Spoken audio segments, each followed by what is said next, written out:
নমস্কাৰ কি খবৰ তোমালোকৰ আশা কৰো সকলোৱে ভালে আছা সো আজিৰ এইটো ভিডিঅ'ত মই তোমালোকৰ লগত কথা পাতিম মই তোমালোকক এই ভিডিঅ'টোত জনাম অসমৰ ইতিহাসৰ আহিবলগীয়া মোস্ট ইম্পৰ্টেন্ট অসম আৰক্ষী বা ADRE 3.0 আহিবলগীয়া মোস্ট ইম্পৰ্টেন্ট প্ৰশ্নসমূহৰ বিষয়ে আজি এইটো ভিডিঅ'ত মই তোমালোকক জনাম কি কৈছো মই ADRE 3.0 আৰু আসাম পুলিচ এই কিটাৰ বিষয়ে মোস্ট ইম্পৰ্টেন্ট প্ৰশ্নসমূহ জনাম সো যদি তুমি অসম আৰক্ষী পৰীক্ষা দিবলৈ গৈ আছা বা ADRE পৰীক্ষা দিবলৈ গৈছা ভিডিঅ'টো শেষলৈকে চাবা মোস্ট ইম্পৰ্টেন্ট প্ৰশ্নসমূহ এই ভিডিঅ'ত পাবা আৰু মই গ্যাৰান্টি দিম যদি এটো হৈছে ফাৰ্স্ট ক্লাস অসমৰ ইতিহাসৰ ফাৰ্স্ট ক্লাস হয় যদি তুমি ফুল সিৰিজটো চোৱা মই গ্যাৰান্টি দিম অসমৰ ইতিহাসৰ পৰা প্ৰশ্ন আহিলে তুমি উত্তৰ দিব পাৰিবা কাৰণ আমি বেসিকৰ পৰা ষ্টাৰ্ট কৰিছো একদম প্ৰথমৰ পৰা অসমৰ ইতিহাসৰ প্ৰথমৰ পৰা ষ্টাৰ্ট কৰিছো একদম শেষলৈকে আমি অসমৰ ইতিহাসবোৰ পঢ়িম ভালকে সিৰিজ ওয়াইজ ঠিক আছে না so this is the first video for Assam history so ভিডিঅ'টো শেষলৈকে চাবা আহা আমি বেছি লেকচাৰ নিদিও আসলতে আহা ষ্টাৰ্ট কৰো ভিডিঅ'টো ঠিক আছে প্ৰশ্ন চাও আমি ডাইৰেক্ট প্ৰশ্নলৈ আগবাঢ়ো আচ্ছা তোমালোকক এটা সৰু ৰিকুৱেষ্ট কৰো যদি তুমি এই চেনেলত নতুন তেতিয়ালে চেনেলটো তুমি সাবস্ক্ৰাইব কৰিব পাৰা লগতে ভিডিঅ শেয়াৰ কৰি দিবা ঠিক আছে আহা প্ৰশ্ন চাও প্ৰথম প্ৰশ্নটো হৈছে কি which of the following is the earliest known king of Assam অৰ্থাৎ তলৰ কোনজন অসমৰ আটাইতকৈ পুৰণি আছিল বুলি জনা হয় আটাইতকৈ পুৰণি ৰজা কোনজন আছিল বুলি জনা যায় তলৰ চাৰিজনৰ পৰা মহিৰংগ দানৱ নে নৰকাসুৰ নে ভাস্কৰ বৰ্মন নে ভগদত্ত ইম্পৰ্টেন্ট প্ৰশ্ন হয় বহুত বাৰ পৰীক্ষাত এই প্ৰশ্নটো আহিছে ঠিক আছে না সো ইয়াত এই প্ৰশ্নৰ শুদ্ধ উত্তৰটো হ'ব মহিৰংগ দানৱ অৰ্থাৎ মহিৰংগ দানৱ আছিল অসমৰ ইতিহাসৰ আটাইতকৈ পুৰণি ৰজা ঠিক আছে না অসমৰ ইতিহাসৰ আটাইতকৈ পুৰণি ৰজা হৈছে মহিৰংগ দানৱ আৰু তেওঁ দানৱ বংশ প্ৰতিষ্ঠা কৰিছিল মনত ৰাখিবা এটো বহুত বেছি ইম্পৰ্টেন্ট প্ৰশ্ন হয় যে তেওঁ দানৱ বংশ প্ৰতিষ্ঠা কৰিছিল দানৱ বংশ কোনে প্ৰতিষ্ঠা কৰিছিল মহিৰংগ দানৱে আৰু এই মহিৰংগ দানৱক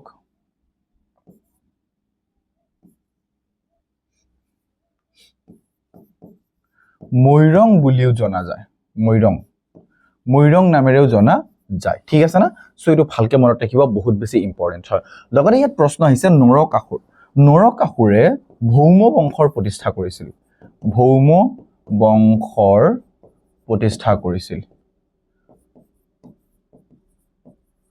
নৰকাসুৰে ভৌম বংশৰ প্ৰতিষ্ঠা কৰিছিল আচ্ছা ভাস্কৰ বৰ্মনক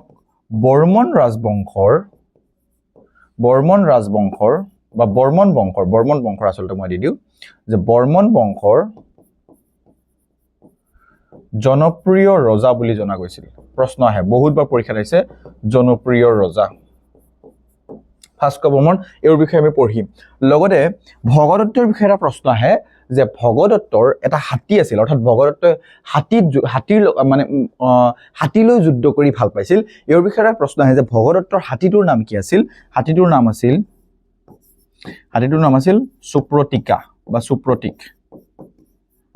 সুপ্ৰতীক বুলি আছিল সো এই চাৰি পাঁচটা বস্তু তোমালোকে মনত ৰাখিবা ইয়াৰ পৰা প্ৰশ্ন আহিব পাৰে যে দানৱ বংশ কোনে প্ৰতিষ্ঠা কৰিছিল মহিৰংগ দানৱে আৰু এটো আছিল আচ্ছা দানৱ বংশটো কৈছে ন দানৱ বংশ অসমৰ ইতিহাসৰ অৰ্থাৎ কামৰূপৰ ইতিহাসৰ প্ৰাগজ্যোতিষপুৰৰ ইতিহাসৰ আটাইতকৈ পুৰণি ৰাজবংশ বা আটাইতকৈ পুৰণি বংশ মনত ৰাখিবা আটাইতকৈ পুৰণি বংশ আছিল দানৱ বংশ মনত ৰাখিবা এই গুটেখিনি যে তলৰ কোনজন আটাইতকৈ পুৰণি আছিল মহিৰংগ দানৱ ইয়াৰ পিছত মহিৰংগ দানৱৰ পিছত মহিৰংগ দানৱক মৈৰং বুলিও জনা যায় আৰু ইয়াৰ পিছত নৰকাসুৰে ভৌম বংশ প্ৰতিষ্ঠা কৰিছিল ভাস্কৰ বৰ্মনক বৰ্মন বংশৰ জনপ্ৰিয় ৰজা বুলি কোৱা হৈছিল আৰু হৈছে ভগদত্তৰ হাতীটোৰ নাম আছিল সুপ্ৰতীকা এইখিনি মনত ৰাখিবা ইম্পৰ্টেন্ট প্ৰশ্ন হয় আহা আমি আগলৈ আগবাঢ়ো নেক্সট প্ৰশ্নটো কি আছে যে পুৰাণৰ মতে কামৰূপ শাসন কৰা প্ৰথমটো ৰাজবংশ কোনটো আছিল এই জাস্ট মই এতিয়াই কৈছো যে পুৰাণৰ মতে কামৰূপ শাসন কৰা প্ৰথমটো ৰাজবংশ কোনটো আছিল বহুত বেছি ইম্পৰ্টেন্ট প্ৰশ্ন হয় আৰু এই প্ৰশ্নৰ শুদ্ধ উত্তৰটো কি হ'ব চোৱাচোন যে বৰ্মন বংশ দানৱ বংশ ম্লেচ্ বংশ নে পাল বংশ এটা কনফিউজ লাগিছে স্যাৰ এতিয়া দেখোন আপুনি কলে আটাইতকৈ অসমৰ পুৰণি ৰাজবংশবোৰৰ ভিতৰত আটাইতকৈ পুৰণিটো হৈছে কি তোমাৰ এই কি কয় নহয় দানৱ বংশ এটালতে ইয়াত শুদ্ধ উত্তৰ দানৱ বংশ হয় দানৱ বংশৰে শুদ্ধ উত্তৰ বিকজ পুৰাণৰ মতে আচ্ছা ইয়াত এটা প্ৰশ্ন আহে যে পুৰাণৰ মতে প্ৰশ্নটো এনেকুৱা আহিব পাৰে যে আটাইতকৈ পুৰণি ৰাজবংশ এটা হৈছে আটাইতকৈ পুৰণিটো হৈছে দানৱ বংশ লগতে পুৰাণৰ মতে এইটো প্ৰশ্ন আহে যে কিহৰ মতে পুৰাণৰ মতে আচলতে ঠিক আছে না পুৰাণৰ মতে দানৱ বংশ হৈছে অসমৰ আটাইতকৈ পুৰণি ৰাজবংশ বহুত বেছি ইম্পৰ্টেন্ট প্ৰশ্ন হয় পৰীক্ষাত আহে আৰু ঠিক আছে ওকে নেক্সট আমি আগলৈ আগবঢ়া আগতে মই তোমালোকক এটা সৰু ইনফৰমেশ্যন দিব বিচাৰো যে ইনফৰমেশ্যনটো হৈছে যে আমি এডিআৰই আৰু অসম আৰক্ষী দুইটাৰে কোৰ্স লঞ্চ কৰিছো যেটো নেকি তুমি ল'ব পাৰিবা যৰ পৰা তুমি তোমাৰ অসম আৰক্ষীৰ পৰীক্ষাৰ কাৰণে ভাল প্ৰিপাৰেচন কৰিব পাৰিবা একদম টপ মোষ্ট প্ৰিপাৰেচন কৰিব পাৰিবা এডিআৰই 3.0 সিএম ছাৰে কোৱা মতে অতি সোনকালে আহিব তাৰ নোটিফিকেশন আহি যাব লগতে আসাম পুলিচৰ অলৰেডি আহিছে সো তোমালোকে গম পাইছা আসাম পুলিচৰ সত্য বেচ আমি অলৰেডি লঞ্চ কৰিছো যত নেকি গুটেখিনি সাবজেক্ট পাবা ইবুক পিডিএফ পাবা লগতে এমসিকিউৰ মক টেষ্ট পাবা ঠিক আছে আৰু এডিআৰই টো আমাৰ অলৰেডি চলি আছে সো তাত তোমালোকে সব বস্তুবোৰ পাই থাকিবা মই ডিটেইল ক'বলৈ যোৱা নাই তুমি আমাক 6009418823 অৰ্থাৎ এই নাম্বাৰটো তুমি আমাৰ লগত যোগাযোগ কৰিবা WhatsApp কৰিবা ঠিক আছে এনে ফোন কৰি নাথাকিবা WhatsApp কৰিবা আৰু আসাম পুলিচ নে এডিআৰই কিহৰ কাৰণে তুমি কোৰ্স ল'ব বিচাৰিছা হেৰু মেনশন কৰি দিবা তেতিয়া আমি ৰিপ্লাই কৰিম ঠিক আছে সো এইখিনি তোমালোকে চাই লবা ওকে নেক্সট আমি আগলৈ আগব নেক্সট প্ৰশ্নটো কি আছে যে দানৱ বংশৰ শেষৰজন শাসক কোন আছিল মোস্ট ইম্পৰ্টেন্ট প্ৰশ্ন হয় যে দানৱ বংশৰ আমি গম পালো আটাইতকৈ পুৰণি বংশটো এটা দানৱ বংশৰ আটাইতকৈ শেষৰজন শাসক কোন আছিল দানৱ বংশৰ আটাইতকৈ শেষৰজন শাসকৰ নাম আছিল ঘটকাসুৰ মনত ৰাখিবা ঘটকাসুৰ আছিল দানৱ বংশৰ আটাইতকৈ পুৰণি শাসক আৰু এওকে নৰকাসুৰে কোনে নৰকাসুৰে বধ কৰি কি কৰিছিল নৰকাসুৰে বধ কৰি ভৌম বংশ প্ৰতিষ্ঠা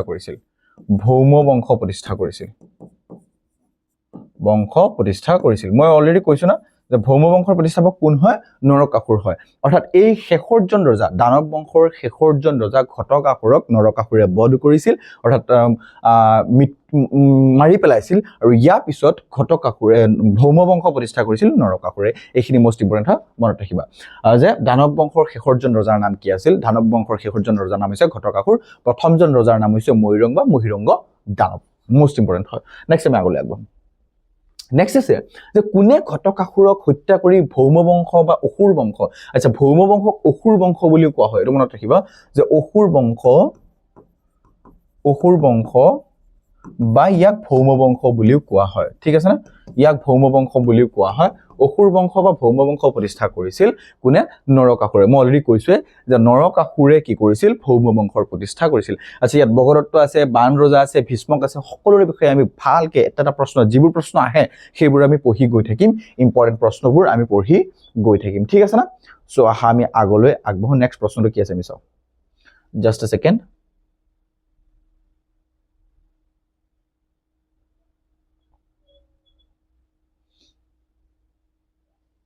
Okay, next question to solve. Next question to কি আছে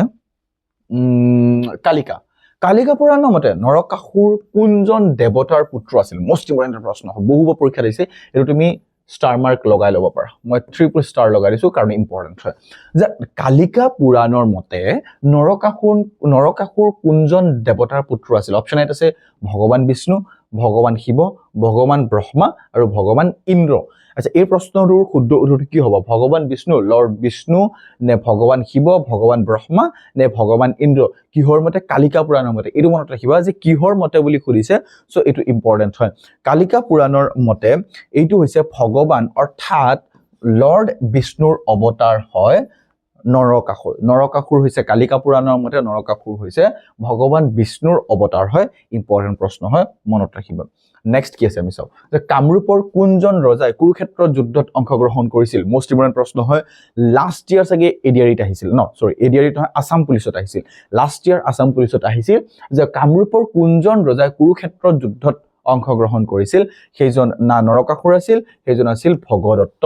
ভগদত্তই কি কৰিছিল কামৰূপৰ ৰজা আছিল তেওঁ আৰু তেওঁ কুৰুক্ষেত্ৰৰ যুদ্ধত অংশগ্ৰহণ কৰিছিল কোৱেশ্চন নম্বৰ 6 ৰ শুদ্ধ উত্তৰটো কি হ'ব কোৱেশ্চন নম্বৰ 6 ৰ শুদ্ধ উত্তৰটো হ'ব অপচন নম্বৰ বি নেক্সট আমি চাও কোৱেশ্চন নম্বৰ 7 কুৰুক্ষেত্ৰৰ যুদ্ধত ভগদত্তই কাৰ হৈ যুঁজ কৰিছিল এইটো ইম্পৰ্টেণ্ট হয় যে ভগদত্তই কাৰ হৈ যুঁজ কৰিছিল যে পাণ্ডৱৰ হয় কৌৰৱ ইয়াত আচলতে অসমীয়া বানানটো অলপ ভুল হৈছে যে কৌৰৱৰ হয় নে কাৰো পক্ষ লোৱা নাছিল দুই পক্ষৰ হয়তো যুদ্ধ কৰিব নোৱাৰে পক্ষ লৈয়ে যুদ্ধ কৰিছিল অৰ্থাৎ এটোও নহয় আৰু পাণ্ডৱসকলৰ হৈ যুদ্ধ কৰা নাছিল কৌৰৱৰ হৈ যুদ্ধ কৰিছিল কোনে ভগদত্তৰ কুৰুক্ষেত্ৰৰ যুদ্ধত পাণ্ডৱৰ হৈ ভগদত্তই কাৰ হৈ যুঁজ কৰিছিল কৌৰৱৰ হৈ যুঁজ কৰিছিল এটো ইম্পৰ্টেন্ট হয় বহুবাৰ এটো পৰীক্ষাত আহিছে মনত ৰাখিবা ঠিক আছে ইম্পৰ্টেন্ট প্ৰশ্ন হয় নেক্সট আমি আগলৈ আগবাঢ়ো নেক্সট প্ৰশ্নটো চাও 8 নম্বৰ প্ৰশ্ন কি আছে যে ভগৱান কৃষ্ণৰ পত্নী ৰুক্মিণী কোনজন ৰজাৰ জীয়ৰী আছিল এটো এটা ইম্পৰ্টেন্ট প্ৰশ্ন হয় যে ভগৱান বিষ্ণুৰ পত্নী ভগৱান কৃষ্ণৰ পত্নী আচলতে ভগৱান কৃষ্ণৰ পত্নী ৰুক্মিণী কোনজন ৰজাৰ জীয়ৰী আছিল আৰু হেতু আছিল ভগদত্তৰ নে বান ৰজাৰ ন বান ৰজা আছে ইয়াত প্ৰশ্ন এটা আহে বান ৰজাৰ জীয়ৰীৰ নাম কি আছিল বান ৰজাৰ জীয়ৰীৰ নাম এক সেকেন্ড বান ৰজাৰ জীয়ৰীৰ নাম আছিল বান ৰজাৰ জীয়ৰী আছিল উষা ঠিক আছে বান ৰজাৰ জীয়ৰীৰ নাম উষা আছিল আৰু উষাৰ সখীয়েক এটো প্ৰশ্ন আহে সখীয়েকৰ নাম কি আছিল সখীয়েক আছিল চিত্ৰলেখা চিত্ৰলেখা এইখিনি মনত ৰাখিবা যে বান ৰজাৰ জীয়ৰীৰ নাম আছিল উষা আৰু উষাৰ সখীয়েকৰ নাম আছিল চিত্ৰলেখা আৰু ৰুক্মিণী আছিল ভীষ্মক ৰজাৰ জীয়ৰী আছিল এটা প্ৰশ্ন আহিব পাৰে যে ভগৱান কৃষ্ণৰ পত্নীৰ নাম কি আছিল প্ৰশ্ন আহিব পাৰে ৰুক্মিণী আছিল আচ্ছা ভীষ্মক ৰজাৰ জীয়ৰীৰ নাম কি আছিল ৰুক্মিণী আছিল ৰুক্মিণী কাৰ জীয়ৰী আছিল ভীষ্মকৰ জীয়ৰী আছিল সো বহু ধৰণৰ প্ৰশ্নবোৰ আহি যাব পাৰে সো তুমি ভালকৈ চাবা ঠিক আছে পিছত কি আছে যে প্ৰাচীন চহৰ প্ৰাগজ্যোতিষপুৰ বৰ্তমান কি হয় এইটো ইম্পৰ্টেন্ট হয় যে প্ৰাচীন চহৰটো বৰ্তমান অৰ্থাৎ আমাৰ যেটো পুৰণি অসমটো অৰ্থাৎ যাক আমি প্ৰাগজ্যোতিষপুৰ বুলি জানিছিলো সেই প্ৰাগজ্যোতিষপুৰটো বৰ্তমানে কি নামেৰে জনা যায় ইম্পৰ্টেন্ট হয় নহয় যে বৰ্তমানে কি নামেৰে জনা যায় প্ৰাগজ্যোতিষপুৰ বৰ্তমানে কি তেজপুৰ নামেৰে জনা যায় নহয় তেজপুৰ বৰ্তমানে তেজপুৰৰ এটা পুৰণি নাম আছিল কিন্তু আমি অলৰেডি পঢ়িম ৰবা এক সেকেন্ড ৰবা যে তেজপুৰটো কি আছিল আৰু এই জাস্ট এই বান ৰজাৰ লগত ৰিলেটেড হয় আমি এটো পঢ়ি গৈ থাকিম বৰ্তমান এই প্ৰাগজ্যোতিষপুৰক গুৱাহাটী বুলি জনা যায় শিলচৰটো নহয় আৰু যোৰহাটো নহয় আৰু তেজপুৰো নহয় তেজপুৰটোক বেলেগ কিবা নামেৰে জনা যায় আমি পঢ়িম জাস্ট আহিব ঠিক আছে যে গুৱাহাটী নামেৰে জনা প্ৰাচীন চহৰ প্ৰাগজ্যোতিষপুৰ বৰ্তমান কি হয় অৰ্থাৎ বৰ্তমান কি নামেৰে জনা যায় হেতু হ'ব Guwahati very important question for your upcoming exam next is here বান ৰজাৰ জীয়ৰী উষাই কাক বিয়া কৰাইছিল আমি পঢ়িলো বান ৰজাৰ জীয়ৰীৰ নাম আছিল উষা হয় নহয় বান ৰজাৰ জীয়ৰীৰ নাম আছিল উষা আৰু উষাৰ সখীয়েকৰ নাম আছিল চিত্ৰলেখা ইয়াত সুধিছে যে বান ৰজাৰ জীয়ৰী আমি প্ৰশ্নবোৰ জেনেকে পঢ়ো তেনেকে নাহে চাগে কথাটো বুজিছা না আমি পঢ়ি আছো বান ৰজাৰ জীয়ৰী আহি গল বান ৰজাৰ জীয়ৰী উষাই কাক বিয়া কৰাইছিল হেতু হ'ব অনিৰুদ্ধ ঠিক আছে না অনিৰুদ্ধ আছিল শ্ৰীকৃষ্ণৰ অনিৰুদ্ধ আছিল এক সেকেন্ড শ্ৰীকৃষ্ণৰ নাতিয়েক শ্ৰীকৃষ্ণৰ নাতি ঠিক আছে না শ্ৰীকৃষ্ণৰ নাতি অনিৰুদ্ধৰ সৈতে উষাৰ বিয়া হৈছিল ইম্পৰ্টেন্ট প্ৰশ্ন হয় যে উষাৰ কাৰ লগত বিয়া উষাই কাক বিয়া কৰাইছিল বা অনিৰুদ্ধই কাক বিয়া কৰাইছিল হেতু হ'ব শ্ৰীকৃষ্ণ ইম্পৰ্টেন্ট হয় নেক্সট আমি পঢ়ো 11 নম্বৰ প্ৰশ্ন যে বৰ্মন বংশ প্ৰতিষ্ঠাপক কোন আছিল বৰ্মন বংশ ভাস্কৰ বৰ্মন আচ্ছা এনেকুৱা লাগে না যে হ'ব পাৰে ভাস্কৰ বৰ্মন না এটো পৰীক্ষাত আহিছে তোমালোকে ইম্পৰ্টেন্ট বুলি লিখি লোৱা এটো পৰীক্ষাত আহিছে যিসকল একদম নতুন তেওঁলোকৰ কাৰণে এইবোৰ প্ৰশ্ন বহুত বেছি ইম্পৰ্টেন্ট হয় যিসকল এক দুইবাৰ ট্ৰাই মাৰিছে অৰ্থাৎ এক দুইবাৰ তেওঁলোকে কৰিছে ট্ৰাই মাৰিছে মানে এক দুইবাৰ তেওঁলোকে কৰিছে পৰীক্ষাত কি কয় হয়তো আৰে ইয়াৰ ভুল গিয়া আচ্ছা জবিও আচ্ছা মোৰ এটো এটা প্ৰবলেমে নেকি আই ডোন্ট নো পাহৰি যাও অলপ বুজিছা না সো নাজানো কিয় হ'ব পাৰে বেমাৰ নেকি না বেমাৰটো নহয় চাগে নৰমালি হ'ব আচ্ছা যিয়ে নহওক কি কৈছে যে বৰ্মন বংশৰ প্ৰতিষ্ঠাপক কোন আছিল ভাই ভাস্কৰ বৰ্মন নহয় বৰ্মন বংশৰ প্ৰতিষ্ঠাপক আছিল পুষ্য বৰ্মন কিছুমান আছে আমাৰ কিছুমান ষ্টুডেন্ট আছে পণ্ডিতি কৰে বেছি বুজিলা আচ্ছা কিছুমান ষ্টুডেন্ট আছে আমাৰ পণ্ডিত গম পাইছা না অলপ বেছি পণ্ডিতি কৰে তেওঁলোকে সব জানে আৰে ভাই সব জানো যদি তেতিয়ালে চাকৰি নকৰ কিয় আৰু ইমান মাথা মাৰিছো কেলে মই ইনডাইৰেক্টলি কেইজনমান ষ্টুডেণ্টক কৈ আছোঁ, ইনডাইৰেক্টলি নহয় ডাইৰেক্টলি কৈছোঁ, অলপ পণ্ডিতি বেছি কৰে, বুজিছা না? উল্টা পুল্টা কমেণ্ট কৰি থাকিব, চ' উল্টা পুল্টা কমেণ্ট নকৰিবা, বুজিছা কথা? বুজা নাই? আচলতে মই অফলাইন ক্লাছ কৰোঁ, তেতিয়া মানে মই এই নৰ্মেল ক্লাছটো কৰিব নোৱাৰোঁ, ট্ৰেডিশ্যনেল ক্লাছ এই যে এনেকুৱা এতিয়া যেনেকৈ কৈছোঁ এইটো উত্তৰ এইটো আৰে ভাই উত্তৰটো খালি কৈ দিলে হ'ল নেকি? ক্লাছটো মজা কৰিব লাগে। চ' মই এতিয়া ক্লাছ কৰোঁ মানে অফলাইন ক্লাছ কৰোঁতে মানে ফুল ক্লাছ একদম পূৰা একদম কি কয় নহয় এনাৰ্জেটিক হৈ থাকে। তো সেইবোৰ অলপ কৰাৰ চেষ্টা কৰি আছোঁ। বাকী মোৰ আগতো ষ্টুডেণ্ট নাই, কেমেৰাটো আছে, এইখিনিয়ে কথা হ'ব না? আচ্ছা যিয়ে নহওক আমি ক'ত পঢ়ি আছিলোঁ? আমি পঢ়ি আছিলোঁ বৰ্মন বংশৰ প্ৰতিষ্ঠাপক কোন আছিল? বৰ্মন বংশৰ প্ৰতিষ্ঠাপক আছিল পুষ্য বৰ্মন। ইম্পৰ্টেণ্ট প্ৰশ্ন হয়, পৰীক্ষাত আহিব পাৰে, মনত ৰাখিবা। নেক্সট আমি চাওঁ, আচ্ছা এইটোৰ PDF-টো তোমালোকে পাই যাবা। আৰু আমি যিটো কোৰ্চ ষ্টাৰ্ট কৰিছোঁ তাত মানে আমি গোটেইখিনি যেনেকৈ তোমাৰ MCQ কি কয় চৰি আৰে ইয়াৰ আছাম হিষ্ট্ৰী, অসম আৰক্ষীৰ কাৰণে বা ADR-ৰ কাৰণে অসমৰ ইতিহাসৰ 1000 কুৱেশ্যনৰ এটা ই-বুক আমি অলৰেডি ৰেডি কৰিছোঁ, যিটো আমি 2 দিনৰ ভিতৰত দি দিম। বাকী যিসকলে ফ্ৰী ভিডিঅ'টো চাইছে তেওঁলোকে নাপায় চাগে। আচ্ছা ইয়াত আৰু এটা কথা কৈ দিওঁ মই, ফ্ৰী টু ফ্ৰীয়ে ভাই, চিম্পল কথা হয় নে নহয়? ফ্ৰীয়ে। এতিয়া বহুতে ভাবিব ছাৰ ফ্ৰীটো ভাল বস্তু পাই আছোঁ, হয় পাই আছা, কিন্তু ফ্ৰীত বস্তুবোৰ গোটেইখিনি ভালকৈ নাপাব পাৰা, ভাল বস্তু পাইছা কিন্তু ভালকৈ নাপাব পাৰা। চ' ফ্ৰী বস্তু যদি ল'ব বিচাৰা ফ্ৰীয়ে। চ' তুমি যদি পেইড বস্তু লোৱা তেনেহ'লে তাৰ ভেলিউটো নিশ্চয় পাবা। মই নকওঁ যে মোৰ ফালৰ পৰা লোৱা, তুমি য'তেই ইচ্ছা তাৰ পৰা লোৱা, পেইডৰ এটা বেলেগ ভেলিউ থাকে। মোৰ ইয়াৰ পৰা নল'বা, তুমি আমাৰ কোৰ্চ নল'বা, তুমি তোমাৰ ভাল প্ৰিপেৰেশ্যন কৰিবলৈ তুমি য'ৰ পৰা ইচ্ছা তাৰ পৰা লোৱা, কিন্তু তুমি ভালকৈ প্ৰিপেৰেশ্যন কৰিবৰ কাৰণে পেইড লোৱাটো প্ৰয়োজন। অৰ্থাৎ কিতাপো ল'ব হ'ব লাগিব পাৰে, কোচিং ল'ব লগা হ'ব পাৰে, বা অনলাইন আপুনি যিকোনো কিবা কোৰ্চ ল'ব পাৰে। চ' যদি অনলাইন লয় দেন আপুনি আমাৰটো ল'ব পাৰে। We are ready to serve you, we are ready to teach you. Okay, so' আকৌ আমি পঢ়োঁ, ঠিক আছে? নেক্সট প্ৰশ্ন চাওক কি আছে। আচ্ছা যিয়ে নহয় কি পঢ়ি আছিলোঁ, মহাৰাজ ধীৰাজ উপাধি পোনপ্ৰথমে কোনজন বৰ্মন ৰজাই গ্ৰহণ কৰিছিল? বহুত বেছি ইম্পৰ্টেণ্ট প্ৰশ্ন হয় যে মহাৰাজ ধীৰাজ উপাধিটো পোনপ্ৰথমে কোনজন বৰ্মন ৰজাই গ্ৰহণ কৰিছিল? মহাৰাজ ধীৰাজ, সেইটো আছিল পুষ্য বৰ্মন। পুষ্য বৰ্মনে পোনপ্ৰথমে মহাৰাজ ধীৰাজ, এইটো বহুতবাৰ পৰীক্ষাত আহিছে যে মহাৰাজ ধীৰাজ উপাধিটো লৈছিল পুষ্য বৰ্মনে, মনত ৰাখিবা, এইটো বহুতবাৰ পৰীক্ষাত আহিছে। নেক্সট আমি চাওঁ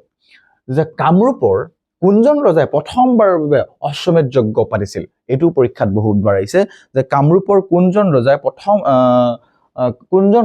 প্ৰথমবাৰৰ বাবে অশ্বমেধ যজ্ঞ পাতিছিল? এইটো বহুবাৰ পৰীক্ষাত আহিছে। চ' ইয়াৰ শুদ্ধ উত্তৰটো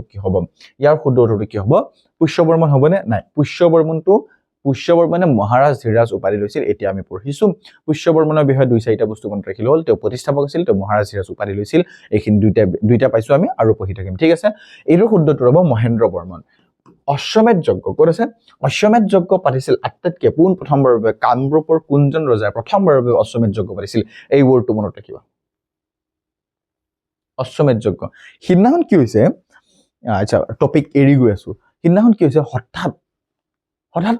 এটা স্পেচিফিক মানে এনেই বহুত ষ্টুডেণ্টে চাকৰি পাইছে, কিন্তু কথা হ'ল কি সিদিনাখন হঠাৎ এটা মেছেজ নাই আচলতে কলে আহিছিল নেকি,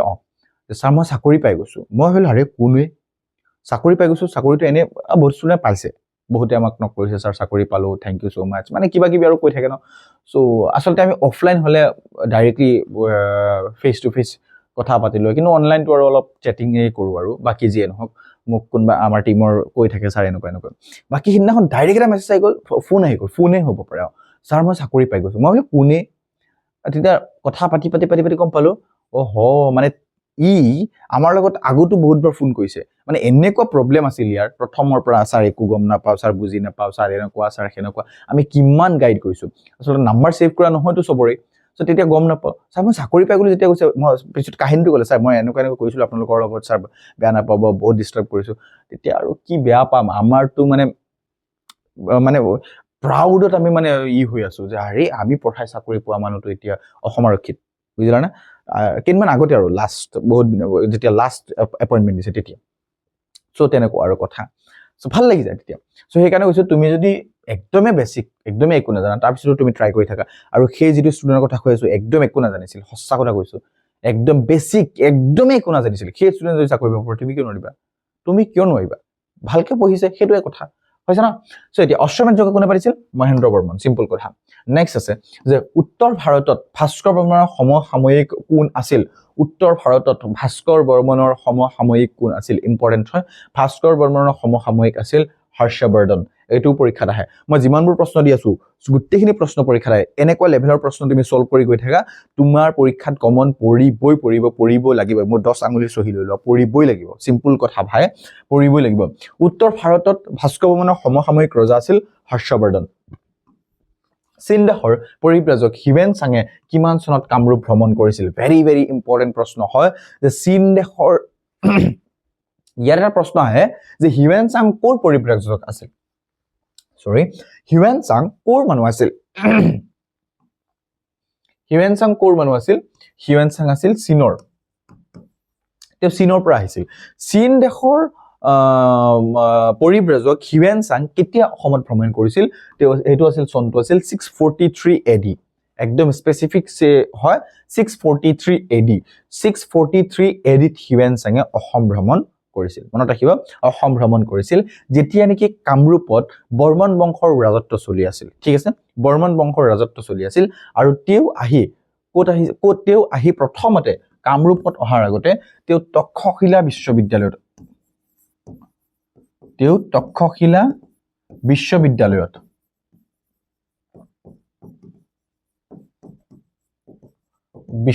আছিল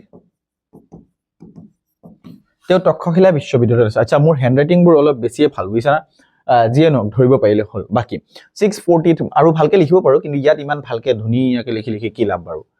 এনি টাইম লছ হ'ব চীন দেশৰ পৰিব্ৰাজক হিউৱেন চাঙে কিমান চনত কামৰূপ ভ্ৰমণ কৰিছিল 643 AD আচ্ছা ইয়াত এটা প্ৰশ্ন আহে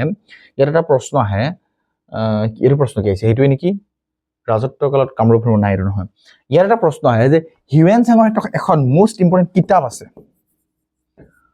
হিউৱেন চাঙৰ এখন কিতাপ আছে যেটো নেকি তেওঁ কামৰূপত আহিছিল লিখিছিল হেটো আছে CUK এই কিতাপটোৰ নাম হিউৱেন চাঙে লিখিছিল হিউৱেন চাঙে কিমান চনত কামৰূপ ভ্ৰমণ কৰিছিল 643 AD তেতিয়া তেওঁ অসমত কামৰূপত অহাৰ আগতে তক্ষশিলা বিশ্ববিদ্যালয়ত আছিল আৰু তেতিয়া তেওঁ এখন কিতাপ লিখিছিল আৰু সেই কিতাপ অসমত আহি কামৰূপত আহি কিতাপ লিখিছিল আৰু সেই কিতাপখন হৈছে CUK হিউৱেন চাঙে লিখা কিতাপখনৰ নাম কি CUK ইম্পৰ্টেন্ট প্ৰশ্ন হয় মনত ৰাখিবা এটো পৰীক্ষাত আহে হেকাৰণে মই দিছো ঠিক আছে নেক্সট প্ৰশ্ন আছে হিউৱেন চাঙে কাৰ ৰাজত্বকালত কামৰূপ ভ্ৰমণ কৰিছিল হিউৱেন চাঙে কাৰ ৰাজত্বকালত কামৰূপ ভ্ৰমণ কৰিছিল কামৰূপ ভ্ৰমণ কৰাৰ সময়ত হিউৱেন চাঙে যেতিয়া কামৰূপ ভ্ৰমণ কৰিছিল তেতিয়া অসমৰ ৰজা আছিল বৰ্মন বংশৰ আটাইতকৈ জনপ্ৰিয় ৰজা অলৰেডি মই কৈ থোৱা মানুহজন ভাস্কৰ বৰ্মন বৰ্মন বংশৰ আটাইতকৈ জনপ্ৰিয় ৰজা ভাস্কৰ বৰ্মনৰ শাসনকালত বা ৰাজত্বকালত কামৰূপত আহি ভৰি দিছিল হিউৱেন চাঙে চীনৰ পৰিব্ৰাজক হিউৱেন চাঙে লিখা পুথি এই যে আহি গৈছে দেখিছা না হিউৱেন চাঙে লিখা পুথিখনৰ নাম কি হিউৱেন চাঙে লিখা পুথিখনৰ নাম হৈছে CUK ভেৰি ইম্পৰ্টেন্ট পুথিখন হয় বহুত বেছি ইম্পৰ্টেন্ট হয় সো মনত ৰাখিবা নেক্সট আছে যে কোনজন বৰ্মন ৰজা হৰ্ষবৰ্ধনৰ ৰাজসভালৈ এজন দূত পঠিয়াইছিল হৰ্ষবৰ্ধনৰ ৰাজসভালৈ কোনজন বৰ্মন ৰজাই হৰ্ষবৰ্ধনৰ ৰাজসভালৈ এজন দূত পঠিয়াইছিল ইম্পৰ্টেন্ট প্ৰশ্ন হয় আৰু সেই ৰজাজন হৈছে অপচন নম্বৰ A অৰ্থাৎ ভাস্কৰ বৰ্মনে হৰ্ষবৰ্ধনৰ ৰাজসভালৈ দূত পঠিয়াইছিল আৰু সেই দূতজনৰ নাম আছিল সংহবেগ মনত ৰাখিবা সংহবেগ এনেকে লিখে না এনেকে লিখে এক সেকেন্ড সংহবেগ এই মই কনফিউজ হৈ আছো সংহবেগ এইটো নহয় সংহবেগ এইটো হ'ব আগৰটোৱে ঠিক আছে সংহবেগ আসলতে ৰাজসভালৈ পঠিওৱা মানুহজন আছিল কোন সংহবেগ মনত ৰাখিবা দূত যিজন বৰ্মন বংশৰ শেষৰজন শাসক কোন আছিল ইম্পৰ্টেন্ট প্ৰশ্ন হয় আৰু বৰ্মন বংশৰ শেষৰজন শাসক আটাইতকৈ জনপ্ৰিয় শাসক আৰু যি সময়ত কামৰূপত হিউৱেন চাং আহিছিল চীনা পৰিব্ৰাজক সেইজন ব্যক্তি হৈছে ভাস্কৰ বৰ্মন মনত ৰাখিবা who was the last ruler of the Bormon dynasty Barman বংশৰ শেষৰজন ৰজা আছিল ভাস্কৰ বৰ্মন বৰ্মন বংশৰ পিছত কামৰূপত কোনে শাসন কৰিছিল পাল বংশ শালস্তম্ভ বংশ কোচ বংশ আৰু আহোম বংশ বৰ্মন বংশৰ পিছত কামৰূপত কোনটো বংশই শাসন কৰিছিল ইম্পৰ্টেন্ট প্ৰশ্ন হয় যে বৰ্মন বংশৰ পিছত কামৰূপত কোনটো বংশই শাসন কৰিছিল সেইটো হ'ব শালস্তম্ভ বংশ ইম্পৰ্টেন্ট প্ৰশ্ন হয় যে শালস্তম্ভ বংশই বৰ্মন বংশৰ পিছতেই শালস্তম্ভ বংশ কামৰূপত শাসন কৰিছিল ইম্পৰ্টেন্ট প্ৰশ্ন হয় নেক্সট আমি চাও নেক্সট 21st কোৱেশ্চনটো আছে যে শালস্তম্ভ বংশৰ প্ৰতিষ্ঠাপক কোন আছিল শালস্তম্ভ বংশৰ তুমি প্ৰশ্নবোৰ চালে গম পাবা শালস্তম্ভ বংশৰ প্ৰতিষ্ঠাপক হৈছে শালস্তম্ভ বংশৰ প্ৰতিষ্ঠাপক শালস্তম্ভই সিম্পল কথা ইয়াৰ আৰু বেছি মাথা মাৰিব নাই শালস্তম্ভ আছিল বা শালস্তম্ভ বংশৰ প্ৰতিষ্ঠাপক শালস্তম্ভ বংশৰ ৰাজধানী ক'ত আছিল শালস্তম্ভ বংশৰ ৰাজধানী ক'ত আছিল প্ৰাগজ্যোতিষপুৰ হৰুপেশ্বৰ আৰু কামৰূপ নগৰ নে চৰাইদেউ এটো ইম্পৰ্টেন্ট প্ৰশ্ন হয় কামৰূপ শালস্তম্ভ বংশৰ ৰাজধানী আছিল ক'ত আছিল হৰুপেশ্বৰ মনত ৰাখিবা কামৰূপৰ শালস্তম্ভ বংশৰ ৰাজধানী না প্ৰাগজ্যোতিষত আছিল না তোমাৰ কি কয় নহয় না তোমাৰ কামৰূপত আছিল না তোমাৰ চৰাইদেউত আছিল হৰুপেশ্বৰত আছিল আৰু যেটো নেকি বৰ্তমান মডাৰ্ন নেম তেজপুৰ বৰ্তমানে হৰুপেশ্বৰটো এটো তেজপুৰ অৰ্থাৎ তেজপুৰক জনা যায় বুজিছানা কথা যে হৰুপেশ্বৰ যেটো এটো বৰ্তমান তেজপুৰে হয় আসলতে তেজপুৰৰ ঠাই শালস্তম্ভ বংশৰ শেষৰজন শাসক কোন আছিল শালস্তম্ভ বংশৰ যিজন একদম লাষ্টৰ শেষৰজন শাসক আছিল সেইজন কোন আছিল আৰু সেইজনৰ নাম কি আমাক প্ৰশ্নত সুধিছে সেইজনৰ নাম হৈছে ত্যাগ সিংহ অলপ কনফিউজ লাগিব পাৰে যে শালস্তম্ভ বংশ আকৌ ত্যাগ সিংহ হয় শালস্তম্ভ বংশৰ শেষৰজন ৰজা নাম আছিল ত্যাগ সিংহ নেক্সট হৈছে কামৰূপত শালস্তম্ভৰ প্ৰতিষ্ঠা কোনে কি দিছে কামৰূপত পাল বংশ আছে এতিয়া পাল বংশ আছে কামৰূপত পাল বংশৰ প্ৰতিষ্ঠা কোনে কৰিছিল কামৰূপত পাল বংশৰ প্ৰতিষ্ঠা কোনে কৰিছিল সেইজন হৈছে ব্ৰহ্মপাল মনত ৰাখিবা কামৰূপত পাল বংশৰ প্ৰতিষ্ঠা কৰা ব্যক্তিজন হৈছে ব্ৰহ্মপাল হয় না ব্ৰহ্মপালে হয় আসলতে ওকে নেক্সট আমি চাও নেক্সট প্ৰশ্ন কি আছে কোনজন পাল ৰজাই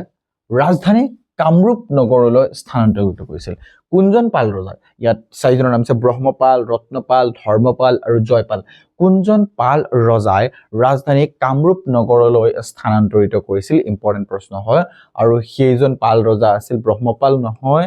ৰত্নপাল নহয় ধৰ্মপাল আছিল মনত ৰাখিবা ধৰ্মপালে কি কৰিছিল পাল ৰজা আছিল তেওঁ আৰু ৰাজধানী কামৰূপ নগৰলৈ স্থানান্তৰিত কৰিছিল ক'ৰ পৰা হৰুপেশ্বৰৰ পৰা অৰ্থাৎ বৰ্তমানৰ তেজপুৰৰ পৰা তেওঁ কামৰূপ নগৰলৈ স্থানান্তৰিত কৰিছিল ইম্পৰ্টেন্ট প্ৰশ্ন মনত ৰাখিব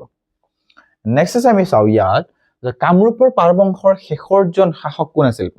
কামৰূপৰ পাল বংশৰ শেষৰজন পাল বংশৰ প্ৰথমজন ৰজা হৈছে ব্ৰহ্মপাল আৰু শেষৰজন হৈছে জয়পাল এই দুটা বস্তু মনত ৰাখিব পাল বংশৰ শেষৰ আৰু প্ৰথমজন হৈছে ব্ৰহ্মপাল আৰু শেষৰজনৰ নাম কি হৈছে জয়পাল ইম্পৰ্টেন্ট প্ৰশ্ন নেক্সট আমি চাও যে নিধানপুৰ তাম্ৰলিপি কোনে জাৰি কৰিছিল ইম্পৰ্টেন্ট প্ৰশ্ন হয় যে নিধানপুৰ তাম্ৰলিপিটো কোনে জাৰি কৰিছিল নিধানপুৰ তাম্ৰলিপি কোনে জাৰি কৰিছিল ইম্পৰ্টেন্ট প্ৰশ্ন হয় বহুবা পৰীক্ষাত এটো আহিছে আৰু ইয়াৰ শুদ্ধ উত্তৰটো কি হ'ব বাৰু বনমালা বৰ্মন নহয় ৰত্নপাল নহয় ধৰ্মপাল এইটো হ'ব ভাস্কৰ বৰ্মন অৰ্থাৎ নিদানপুৰ এইটো ইম্পৰ্টেন্ট হয় পৰীক্ষাত আহিছে মই ষ্টাৰ মাৰ্ক কৰি দিও যে নিদানপুৰ তাম্ৰলিপি কোনে জাৰি কৰিছিল সেইজন ব্যক্তিৰ নাম হৈছে ভাস্কৰ বৰ্মন ইম্পৰ্টেন্ট হয় ইয়াৰ পিছত হৈছে দুবি তাম্ৰলিপি এটা আমি পাইছো নিদানপুৰ আৰু সেকেন্ড হৈছে দুবি তাম্ৰলিপি কোনটো বংশৰ হয় সেই হৈছে বৰ্মন বংশৰ দুবি তাম্ৰলিপি নিদানপুৰ তাম্ৰলিপি ডাইৰেক্টলি ভাস্কৰ বৰ্মন বুলি কৈ দিছে আৰু নিদানপুৰ দুবি তাম্ৰলিপি যেটো হেতু হৈছে তোমাৰ বৰ্মন বংশৰ হয় বুলি কৈছে ঠিক আছে এৰ মনত ৰাখিবা তুমি নেক্সট আমি চাও কি আছে নেক্সট আছে কাছাৰৰ প্ৰাচীন নাম কি আছিল বহুত বেছি ইম্পৰ্টেন্ট প্ৰশ্ন হয় পৰীক্ষাত এটো আহিছে কাছাৰৰ প্ৰাচীন নাম কি আছিল এটো এডিআৰিত আহিছে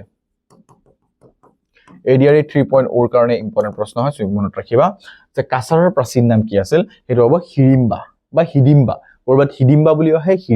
আহে so it's a very important question for your upcoming exam next is here কামৰূপৰ প্ৰথম মুছলমান আক্ৰমণকাৰী কোন আছিল সেইজন আছিল বখতিয়াৰ খিলজি 1206 চনত 1206 চনত তেওঁ 1206 খ্ৰীষ্টাব্দত তেওঁ বখতিয়াৰ খিলজীয়ে কামৰূপত প্ৰথম আক্ৰমণ কৰিছিল আৰু তেওঁই আছিল প্ৰথম মুছলমান আক্ৰমণকাৰী কামৰূপত আক্ৰমণ কৰা প্ৰথমজন মুছলমান আক্ৰমণকাৰী সো আজি এইটো ভিডিঅত মই আৰু প্ৰশ্ন তোমালোকক দিবলৈ নাই 30 কোৱেশ্চন মই প্ৰভাইড কৰিছো আশা কৰো এই প্ৰশ্নসমূহৰ পৰা তুমি পৰীক্ষাত ভাল মাৰ্কস পাব পাৰিবা এটো ফাৰ্স্ট ভিডিও হয় আগলৈ আমি কন্টিনিউ কৰি গৈ থাকিম এই সিৰিজটো থ্যাংক ইউ সো মাচ এভৰিথিং মেইনটেনেন্স হোৱাৰ বাবে তোমাৰ লগত মই আকৌ লগ পাম তোমালোকৰ লগত তেতিয়ালৈকে তুমি আমাৰ লগত জড়িত থাকা ধন্যবাদ জয় আই অসম